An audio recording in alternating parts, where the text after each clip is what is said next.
I pulled into my driveway after a long day, exhausted, ready to kick back with a cup of coffee and maybe a little guilty pleasure watching some reality TV before bed. My car slid into my perfect parking spot, the one I'd claimed as my own ever since moving into this neighborhood.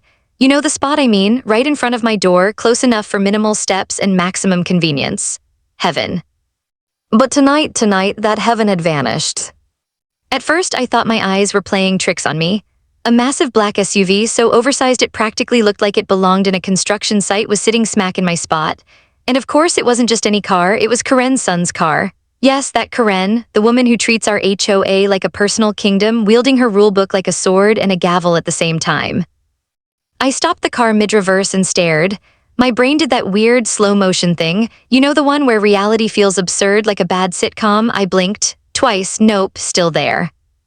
I got out, walking toward the car, trying to stay calm. Maybe it's just a mistake, I muttered under my breath. Maybe he doesn't know this is my spot, maybe he's blind. I wasn't convinced. I peeked around the corner. No, it wasn't a mistake. His backpack was on the passenger seat and I swear I saw a smirk that was deliberate. And then, just when I thought it couldn't get worse, I heard it. The faint, high-pitched voice of Karen from across the street, yelling something that sounded suspiciously like, "Rules are rules, honey." I groaned. Great, she's here, watching, judging. Probably already imagining a 12-step HOA penalty for me before the kid even moved. I took a deep breath. Okay, I said to myself, stay calm, just ask nicely. I walked up, trying to muster what I hoped was a friendly smile. Karen's son peeked out from behind the wheel, eyes narrowing like a cartoon villain. He leaned back, revved the engine just a little, as if to say, try me. Hey, I said, keeping my voice as neutral as humanly possible. That's actually my parking spot, would you mind? He interrupted me with a scoff, as if I'd just asked him to solve world hunger. Relax, it's fine, I'm just taking my spot, I offered, trying to keep the irritation out of my voice. He ignored me, leaning back in the leather seat, sunglasses perched like a crown. And that's when Karen appeared, like she had teleported from a HOA headquarters straight into my living nightmare. Excuse me, she said, sharp as a ruler against a chalkboard. My son is fully allowed to park here. Did you read the HOA rules? Because I'm pretty sure you didn't. I blinked. The HOA rules? Really? I've memorized these rules. I know them better than my own Netflix password. And last time I checked, there's no clause that says, Karen's son may occupy any spot he desires without consequence. I opened my mouth, about to argue, but Karen continued, waving her hands like she was conducting some sort of suburban orchestra. I just think you need to understand, sometimes the community has to come first, and your little spot, well, it's not that important, really. My blood boiled, but in the most polite way possible, of course. I nodded slowly, smiling through teeth that were starting to grind. Right, I said, community first, got it. Karen smiled, satisfied, and walked away. Her son grinned smugly and leaned on the horn briefly, just because he could. I stared at my parking spot, my perfect little heaven, occupied, defiled, taken. And that's when I realized something. Talking, asking politely, it wasn't going to work, not with her, not with him. No, this was war. I clenched my fists. Not violently, just the kind of fists you clench when plotting something deliciously satisfying and perfectly legal. Something that would make sure that SUV never touched my spot again. Little did I know, this was only the beginning. And by the time this suburban battlefield was over, even Karen herself might be reconsidering the rules she held so dear. I stepped back, taking one last look at the black SUV, my eyes narrowed. My mind started racing. And I smiled. Because the first move was mine. The next morning, I woke up determined. Today, I would handle this like a reasonable adult. I'd talk, negotiate, maybe even offer a peace treaty with cookies. Simple, civil, mature, right? I pulled on my shoes, grabbed my coffee, and stepped outside, expecting, well, I wasn't entirely sure what I expected. Maybe a small apology, a quiet retreat, a little sympathy for the poor soul who had taken my spot. Nope. There it was again, the black SUV, smugly sitting in my spot like it had roots in the driveway. And of course, sitting behind it, lounging like he owned the world, was Karen's son. The same smirk, the same sunglasses. The audacity radiated off him like heat from a bonfire. I sighed, forcing a calm I definitely didn't feel. I approached the car, hoping my tone could be both polite and firm. Hey, can you move your car? That's my parking spot. He rolled his eyes. Relax, it's just a parking spot, what's the big deal? I felt a vein twitch in my forehead. The big deal is that I've parked there for years. I walk one step fewer to my door. One step, that's quality of life we're talking about. He laughed, a full obnoxious laugh that made me want to throw my coffee at him, but I didn't. I sipped it slowly, like a calm general assessing the battlefield. And then she appeared. Karen, of course she appeared. Somehow she had materialized behind him, wearing the same expression she always wore when she was about to lecture someone, equal parts self-righteous and terrifying. "Oh really?" she said, arms crossed, glaring at me like I'd personally insulted her taste in garden gnomes. "You're making a fuss over a parking spot." "Yes," I said, "a parking spot, my parking spot that I pay HOA dues for." Karen smirked, flicking her hand like a magician dismissing a rabbit. "Actually, according to Section 12, Paragraph 3 of the HOA guidelines, your claim isn't exactly enforceable in this scenario. My son is allowed temporary use of your space if necessary." My brain short-circuited. Temporary what? She leaned in, lowering her voice like she was sharing a secret. "Temporary, as in whenever we say it's temporary, and today it is." I blinked. Okay, wow, not only was she bending the rules, she had invented a new rule on the spot. I could feel my calm composure cracking, but I forced myself to smile. "Interesting interpretation," I said, slow and deliberate. "Very creative." Karen beamed like she had just won a gold medal in suburban domination. Her son honked the horn lightly, as if to punctuate the victory. I took a deep breath and looked around. Maybe a neighbor would intervene, maybe someone would see reason. Nope. Curtains twitching, cameras rolling in the HOA of my imagination. Everyone was watching. I don't get it," I muttered, more to myself than anyone else. "You really think this is okay?" Karen tilted her head, the ultimate mix of smugness and superiority. "I know it's okay. You'll understand when you stop being so self-centered." I clenched my jaw. My inner monologue was already cooking up scenarios that involved sticky notes, mild sabotage, and perhaps a few HOA-approved loopholes. But outwardly I kept my smile, nodded politely, and said, "Of course. Community first, right?" Her smirk grew. "Exactly." I watched her walk away, satisfied, while her son started fiddling with his phone like nothing had happened. And I realized something chilling. Talking, reasoning, begging, it wouldn't work. Not with them. I turned back to my driveway, my spot, my sacred, perfect, conveniently located spot, and it was still occupied, by him, by Karen's son, by the embodiment of suburban tyranny. I felt a spark, no, a flame of determination, of righteous indignation. This wasn't just about a parking spot anymore. This was about respect, strategy, and neighborhood justice. And I grinned, not the calm, polite grin of someone trying to diffuse tension. The grin of a person who had just realized that war had been declared. Little did Karen know, little did her son know, I was already planning my first move. And it wasn't going to be subtle. After my morning confrontation with Karen and her son, I realized something very important. Politeness doesn't work with certain people. You can reason with your average neighbor, sure. You can smile, offer cookies, maybe even share a funny meme about HOA rules. But with Karen, politeness is like water off a duck's back, completely useless, and in fact, it probably encouraged her. So I retreated to my house, sat at my kitchen table, and poured myself a second cup of coffee. I needed clarity, focus, a plan. I spread out a map of the neighborhood in my mind. Okay, it was mostly the driveway and the front yards, and began analyzing patterns. When did Karen's son usually park? What time did Karen make her morning rounds of suburban policing? Were there loopholes in the HOA rules I could exploit? I scribbled notes furiously, muttering to myself like a mad strategist. If he leaves for work at 8 and I can do something during that gap. I also began considering more creative measures. The inner voice of chaos whispered temptations. Maybe a harmless prank. Maybe a giant inflatable flamingo in his parking space every morning. Maybe a note that says, "Violation, you shall not pass, this driveway belongs to the people." I chuckled at myself. Okay, not every idea was plausible, some were downright ridiculous, but the seed had been planted, I would act. Next, I studied the HOA handbook.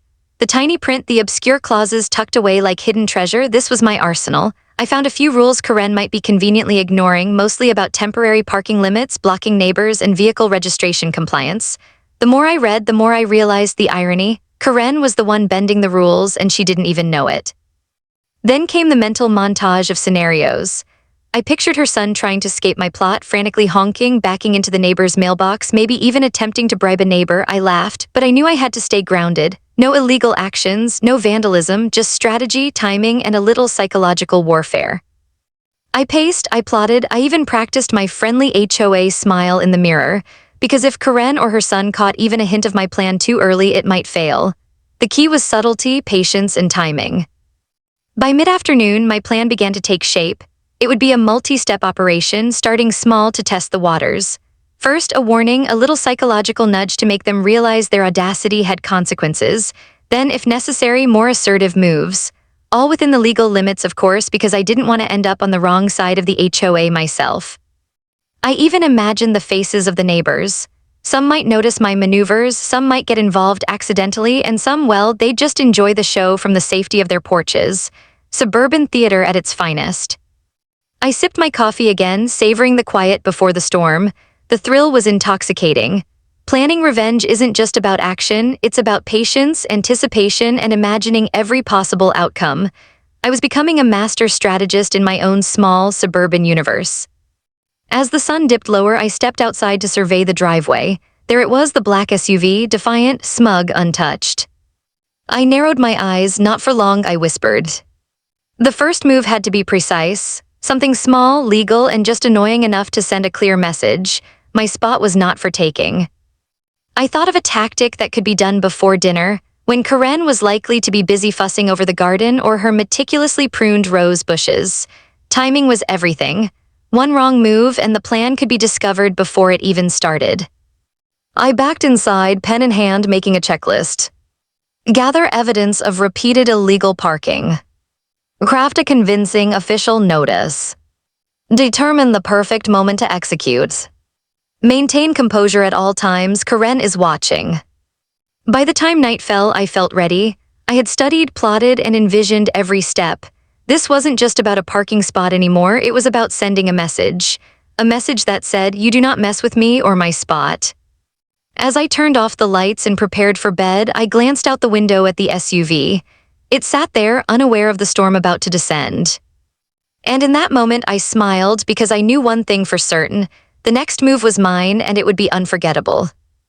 I waited until the neighborhood had gone quiet, that thin electric hush that falls right after dusk when porch lights flick off and every lawn becomes a private stage of secrets. Timing matters. If you want to start a small suburban war and win, you do it when the audience is asleep and the guilty party thinks the night will protect them. My palms felt slightly sweaty, but not from fear, from excitement, from a very specific, delicious kind of neighborly vindication.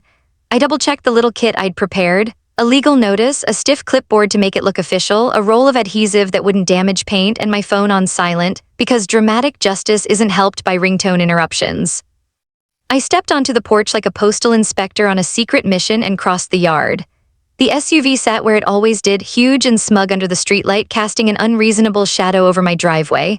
I could have gone dramatic, slashed a tire, keyed a door, flooded the engine with glitter, but that's not my style. I wanted this to be clean, classy, and entirely within the rules.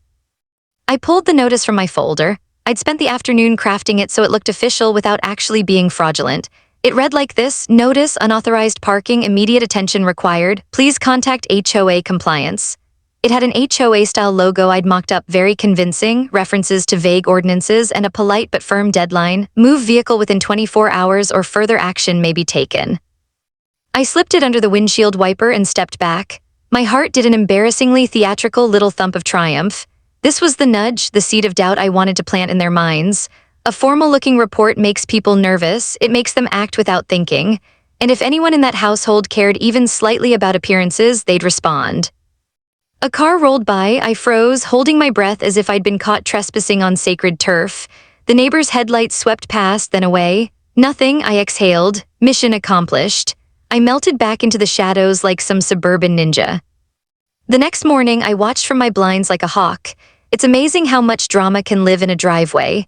Coffee in one hand, binoculars in the other, I'm not ashamed. Those are for birdwatching too, mostly. I waited for the reaction. At first, nothing. The SUV remained, the hood gleamed, the neighborhood hummed. Then finally, Karen's son emerged, eyes bleary, phone in hand. He creased his brow, saw the notice, and that smirk vanished faster than a pop-up ad. He muttered, flipped through the message thread on his phone, and called his mom. I could practically hear the panic through the thin filter of glass and paint. Karen arrived 5 minutes later, hair immaculately sprayed into a shape that could withstand a tornado. She read the notice, her face shifting through a parade of expressions: confusion, then indignation, then scrambling calculation. She glared around like someone who had misplaced an idea and was searching every porch for it. "Who would do this?" she demanded. "This is harassment." I considered stepping outside, revealing my role as the author of the notice. It would have been satisfying to watch her choke on the word harassment. But I stayed put. You want people to play their parts, let them flail. Let them stumble into the script you've written. Besides, if I revealed myself now, the advantage would be gone. Karen made calls. She left urgent-sounding voicemails for the HOA president, stomped to the front of the house, and made the sort of face you see in middle-act melodramas. Her son paced, tugging at his collar like the world had suddenly become profoundly inconvenient. Later that day, a paper copy of an official-looking violation appeared on our community board, the one Karen polices like a hawk. Someone had posted a notice about community parking compliance with my same mock logo. I felt a small, private victory buzz through me and then a small, private pang. Whoever I'd fooled now had the power to rally the neighborhood. The notice had worked too well. By evening, whispers began to float down porches and through hedges. People are curious by default and passive-aggressive by nature.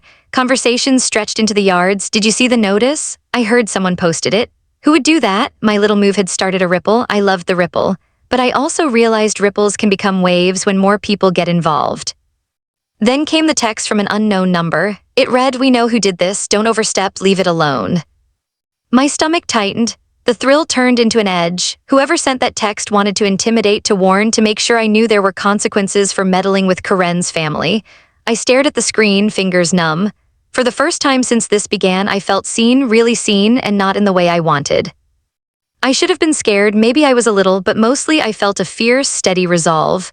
They sent a warning, I'd sent a notice. The back and forth had begun, and in my head, that was when this stopped being just about parking. It was a game of chess, and I intended to checkmate. I set the phone down and looked at the shadow where the SUV waited. The 24-hour deadline ticked like a small, patient clock in my mind. I had made the first move, they had noticed, and somewhere in that house, Karen was plotting her response. Good, let her plot, let her try, because whatever she did next, I would be ready. The morning sun hadn't even fully hit the rooftops when I was already at my window, coffee in hand, scanning the driveway like a hawk. The SUV was still there, black, unyielding, smug as ever. But now the notice had done its work. Karen's son didn't dare touch it, not yet. And that hesitation, that tiny spark of fear, was mine. I grinned. This was about to get interesting. I had learned one thing quickly. Subtlety is the key to suburban warfare. You can't just dive in screaming or slamming doors. You need psychological pressure, strategic positioning, and just a pinch of chaos. So I started my next move, the trap setup. First, I tested his boundaries. I parked my own car strategically near the SUV, but just enough to make leaving a slight inconvenience. Not dangerous, not illegal, just mildly irritating. You know, like a mosquito buzzing when you're trying to sleep. He got in the SUV and tried to maneuver around me. I watched through binoculars as his eyes went wide. He stopped, reversed, cursed softly under his breath. Then he honked. Long, shrill, obnoxious honk number one. I chuckled into my coffee. This was only the beginning. Next, I enlisted the help of passive allies. The neighbors might not actively intervene, but their unwitting presence can be weaponized. I subtly coordinated accidental double parking during critical hours, neighbors leaving just a little too close, deliveries arriving with impeccable timing. Every vehicle, every movement, a puzzle piece in my growing tableau of inconvenience. Karen noticed. Of course she noticed. She always noticed. She started packing her yard, phone glued to her ear, probably calling her imaginary HOA army. I caught her at it one afternoon, waving her arms in a way that could only be described as full-contact gesturing. Meanwhile, her son tried to start the SUV, only to find every possible exit subtly blocked. Oh, the expression on his face was priceless. Pure confusion turning into frustration, turning into panic. He barked at Karen barked at him, and I just leaned against my window frame, coffee in hand, narrating every scene like a private, smug commentator. But I wasn't done yet. I began timing the car, window of opportunity. Every day had a rhythm. The dog walker came by at 7:15, the mail truck rolled in at 11:03, and the HOA patrol of micromanaging neighbors did their rounds at precisely 4:30. I mapped it all mentally, planning future strikes with military-like precision. One morning, just when I expected the car to move, I executed the subtle psychological pressure maneuver. I left a small, polite but noticing note under the windshield wiper. Dear vehicle owner, you may want to double-check HOA regulations regarding repeated unauthorized parking. Community rules exist for a reason. Thank you for your cooperation. No signatures, no threats, just observation, a hint of authority, a whisper of unease. I retreated to my blinds. 10 minutes later, the sun appeared. He stared at the note, blinked, backed up, scooted forward, then finally honked at his mother. And then she appeared, of course, Karen like a storm cloud in heels, storming across her lawn. She grabbed the note, read it, and then paused. She looked around, then she looked at me. I didn't flinch. Her glare was a weapon of mass intimidation, and I smiled faintly, calm, unbothered, in control. By afternoon, whispers began circulating in the neighborhood. Did you see the notice? I think someone watching their SUV. I wonder who would do such a thing. Exactly. The SUV remained immobile, almost pleading in its silent rebellion. And I realized something critical. This wasn't just about parking anymore. It was about leverage, about control, about making sure Karen and her son understood subtly that the driveway was mine and mine alone. As evening fell, the tension reached a delicious apex. Karen and her son convened in the driveway like generals planning a counterattack. I watched, careful not to breathe too loud. They argued. He gestured wildly. She waved her hands like she was conducting a courtroom trial. And all the while, the SUV sat obediently, pinned by circumstances of my making, immovable by sheer coincidence or by strategic genius. I sipped my coffee. My heart was pounding, but not from fear, from excitement, from the sweet, slow build of a plan coming together. I whispered to myself, barely audible, tomorrow, the next step begins, and it will be unforgettable.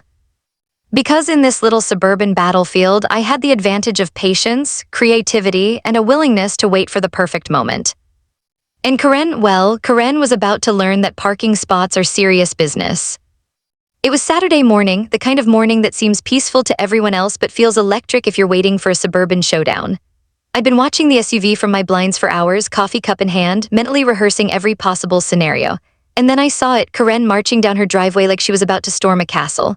Not alone, of course. Her son trailed behind, sunglasses on, arms crossed, acting like he was some kind of villain in a daytime soap opera. I took a deep breath. This was it. The moment my little game had been building toward. I knew I had to stay calm, collected, and above all, strategic. Any misstep, any sign of panic, and all my careful planning would unravel like cheap wrapping paper. Good morning, I said, stepping onto my porch with a calm smile. Too calm, maybe, but confidence is half the battle, and right now, I wanted to win the psychological war before any physical moves were made. Karen stopped dead in her tracks, her eyes narrowed. Good morning, she spat like the words themselves were a threat. We need to talk now. Her son lingered behind, scowling. He opened his mouth to speak, then thought better of it. I could practically see him calculating every possible escape route and failing. I nodded politely, sure, let's talk. She started immediately, listing every imagined violation she could think of. You're harassing my son, you're ignoring HOA rules, you're being unreasonable. She waved her arms so dramatically I half expected a neighborhood drone to film the spectacle. I listened quietly, taking mental notes. Every word, every gesture, every spike of anger was ammunition, then I calmly countered.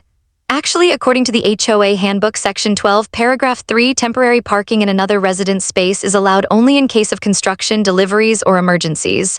Repeated daily occupation is explicitly prohibited. I have documentation, you have none. Karen blinked. For a moment, I thought I might have seen a flicker of doubt, then she raised her voice. Documentation? Who do you think you are, lawyer?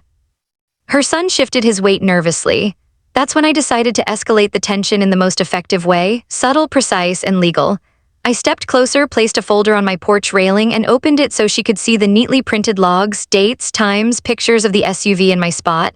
Evidence, undeniable and well-organized. Every time your son parked here, it was recorded, I said calmly.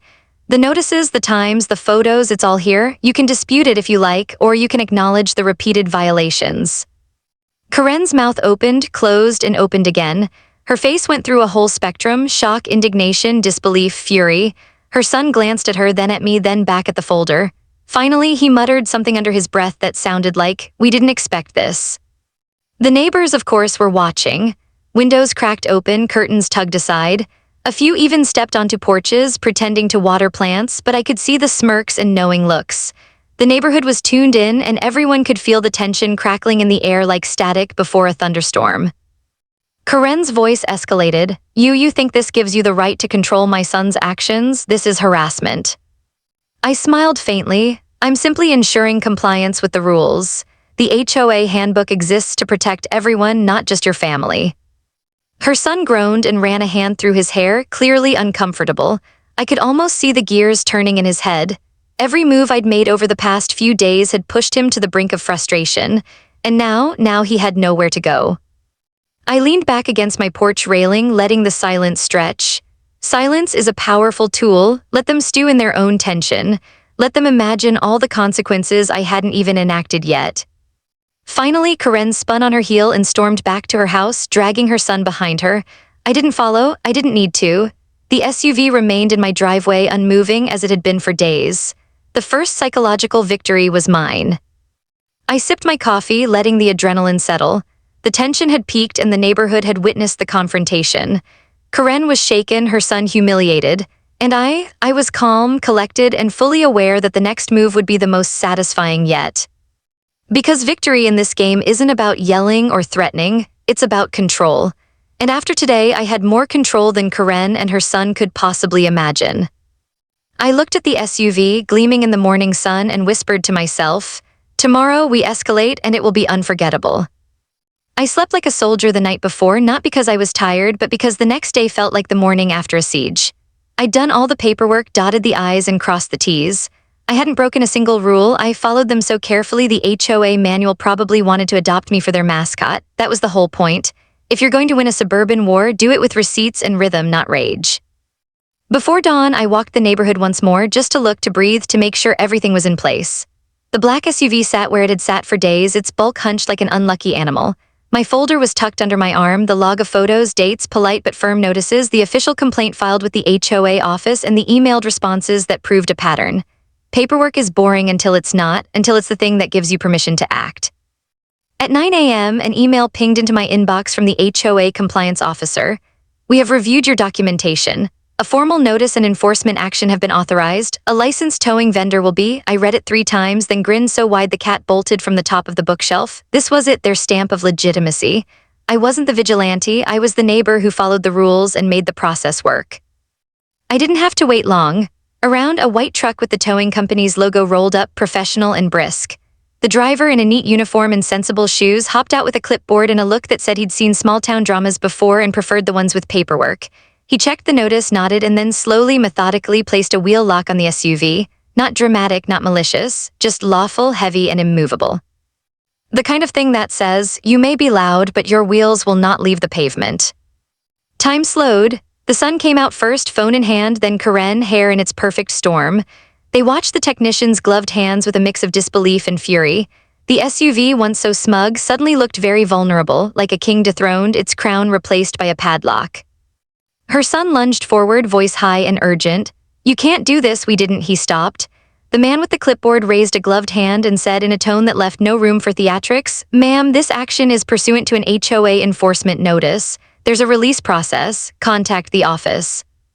Karen's face was a kaleidoscope of colors, red for fury, white for disbelief, mauve for wounded suburban pride. She turned to me like I was the villain in a particularly dull soap opera.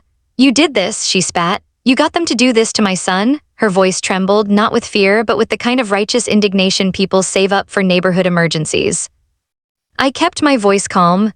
I submitted the evidence and the HOA acted. If he wants the wheel lock removed, he can resolve the violation through the official process. I'm happy to help him navigate it. Her son tried bargaining. He offered cash, then apologies, then excuses that sounded like a bizarre bedtime story. The driver declined each offer with the same polite firmness he'd used to clamp the wheel. It was procedural, clinical, and absolutely mine. The neighborhood watched. Windows opened, porch steps filled, whispers swelled like a storm front. Then the text started. Anonymous numbers, neighbors, the HOA president surprisingly neutral, and then predictably threats. "You'll hear from our attorney. This is harassment. We will sue." The familiar chorus of people who think shouting makes rules bend. Karen's volume rose, words hitting the air like thrown dishes. But the wheel lock did what it was supposed to do. It turned fury into forced patience. Her son paced, attempted to rock the car, peered at the mechanism, and finally slumped into a defeat I'd never seen before from a man used to getting what he wanted. He tapped his phone, called his friends, messaged his mother's friends. No cavalry arrived. The HOA had made its move, and it had backed me, at least on paper. Still, there was a sting in the victory. Karen's eyes found mine across the driveway, dark and burning with a sort of slow fury I'd seen in people who plan comebacks on bulletin boards and at HOA meetings. "This isn't over," she said softly, a promise in the tone. "You've crossed a line." "Maybe," I said, "maybe you shouldn't have been parking in my spot for days." I kept my voice even, but there was no mistaking the satisfaction in my chest. She stormed back to her house, dragging a son who looked both humiliated and oddly impressed by the logistics of HOA enforcement. The neighborhood hummed with commentary, varying from quiet cheers to judgmental tutting. Mrs. Next Door gave me a thumbs up, discreet but golden. An older man across the street pretended to adjust his newspaper but winked. The social credit score of my driveway had shifted in my favor. As the afternoon wore on, the reality of the situation settled over the block. Karen called the HOA, of course. There were emails with subject lines that screamed in capital letters. There were promises of appeals and threats of escalation. And somewhere in those calls, I could hear the low, heavy rumble of someone deciding whether to make a war of it. I sat on my porch as the sun slid toward evening, the wheel-locked SUV a black punctuation mark at the end of my drive. I wasn't naive. I knew battles aren't won with a single victory. I also knew the next move might be loud, lawyers, letters, or even a smear campaign at the next HOA meeting. But for now, the had landed exactly as intended. The car couldn't move. Karen couldn't command the rules, and my little driveway had been defended neatly, legally, and with the satisfying click of an administrative triumph. As dusk swelled into night, I looked at the SUV and whispered, not without a little glee, "You've been warned." And somewhere inside Karen's house, I imagined, plans were already being drawn for the counterattack. The next morning felt almost peaceful, but I knew better. Karen's fury doesn't simmer quietly, it simmers loudly, with bursts of exclamation that can rattle windows and neighbors' nerves alike. I sipped my coffee on the porch, glancing at the SUV, still wheel-locked and completely immobile, and wondered what today would bring. As expected, Karen appeared first, stepping onto her driveway like a storm cloud with heels. Her son followed, muttering under his breath, fingers nervously drumming against the doorframe of the SUV. The neighborhood watched from windows and porches like it was a free matinee of suburban drama. "Morning," I said brightly, a tone so casual it practically mocked them. Karen's glare could melt metal. "Morning," she spat. "You think this is funny? We're going to the HOA meetings now." Her son groaned audibly. I had to suppress a laugh. "Yes, go ahead, wage your battle in the fluorescent lights of the HOA conference room, papers and rules flying like confetti." I had confidence in my preparation. By mid-morning, the HOA meeting began. I walked in with my folder, the organized, documented, airtight collection of evidence that had become my shield and sword. I set it on the table like a general presenting the map of the battlefield. Karen stormed in, dramatic as ever, papers in hand, her voice echoing through the room. "This neighbor," she pointed at me, "has harassed my son. He has immobilized his vehicle illegally. This is unacceptable." I remained calm, deliberately composed. "Actually," I said, opening my folder to reveal the carefully documented timeline, "all actions taken were fully compliant with HOA regulations. Repeated unauthorized parking, notices issued, proper procedure followed. Everything is on record." The HOA president, a neutral middle-aged man with glasses that reflected both wisdom and boredom, adjusted his seat. "We've reviewed the documentation," he said slowly, deliberately. "All protocols were followed. The enforcement action, including the wheel lock, is legally and procedurally justified." Karen's jaw dropped, her son's eyes widened. I allowed a tiny smirk to slip, not loud enough to be rude, just enough to savor the moment. The room buzzed quietly with tension. Other neighbors, many of whom had witnessed the standoff from their porches, whispered. A few shot me approving nods. Mrs. even discreetly mouthed, "Well done." Karen tried to argue further, citing imagined precedents, irrelevant rules, and emotional appeals about her son, stress, and trauma. I listened, silent but composed, letting her energy run out. There's a fine art to suburban battles. Sometimes silence is the loudest weapon. Finally, the HOA president raised a hand. "Case closed. The wheel lock remains until the violation is. Any further complaints without evidence will be considered frivolous. This decision is final." The room fell into a stunned quiet. Karen sputtered, her son looked crushed, and I allowed myself a small, private victory smile, not smug, not gloating, just satisfied. Justice in its slow, procedural glory had been served. The ride home was quiet for Karen and her son. I imagined she was plotting her next move, emails, letters, perhaps even calls to lawyers, but for the moment she had no legal ground. The SUV still couldn't move, and my driveway was once again sovereign territory. By evening, the neighborhood had settled back into its usual rhythm. Windows closed, lawns mowed, gossip resumed, but I knew the tale of the black SUV and the wheel lock would ripple through the block for weeks. Stories whispered over hedges, discussions during dog walks, and subtle nods when passing by. My victory had become legend, subtle, legal, satisfying. As I poured a glass of wine on my porch, I reflected on what had transpired. This wasn't just about a parking spot. It was about boundaries, rules, and the delicate balance of power in a community. It was about standing your ground without losing your mind or breaking the law. And yes, it was about proving that even a well-organized HOA couldn't bully someone who knew the rules and had the patience to enforce them. I looked at the black SUV, immobile, glossy under the streetlights, and whispered almost to myself, "You had your chance." Inside her house, I imagined Karen's fury still simmering, plotting, scheming, but that's fine. A good story needs tension, and a little unresolved threat keeps the legend alive. I leaned back in my chair, sipping wine, feeling the calm of victory settle like sunlight on a quiet street. The SUV couldn't move. Karen couldn't win. My driveway was mine. And in that quiet triumph, I realized, sometimes the best revenge isn't loud. It's patient, it's legal, it's meticulous, and most importantly, it's unforgettable. The battle was over, the parking spot was defended, and suburban justice in all its absurd, satisfying glory had been served. Every HOA has a story on HOA Headaches. You'll hear the ones they tried to bury. Subscribe today.